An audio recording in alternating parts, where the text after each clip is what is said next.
Isang netizen na nagpakilalang fan ng P-pop group na Bunny ang hindi naitago ang pagkadismaya dahil sa tila ay umaasta na umanong prinsesa, ang mga miyembro ng grupo.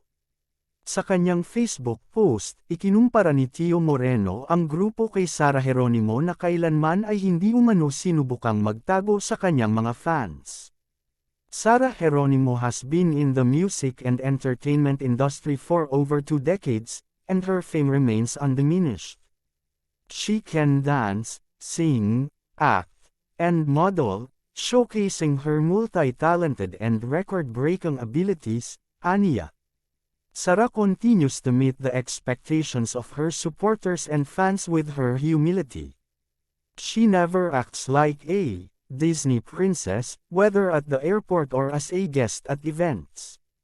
Her humility sets her apart from others. I hope Bunny will follow her example, dagdag pa niya. Tumaas naman ang kilay ng mga Blooms sa sinabi ni Tio at iginiit na kailangan ng privacy ng grupo. Bilang tugon ay ipinakita ni Tio ang ilang desisyon ng korte tungkol sa right to privacy ng isang artista.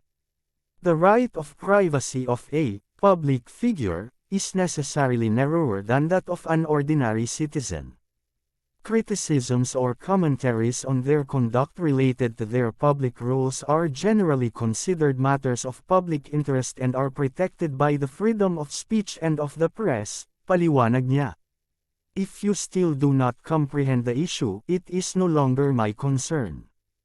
Should you wish for the Bunny members to avoid public scrutiny, you should advise them to resign from their positions and seek alternative employment that does not subject them to public criticism, dagdag niya pa.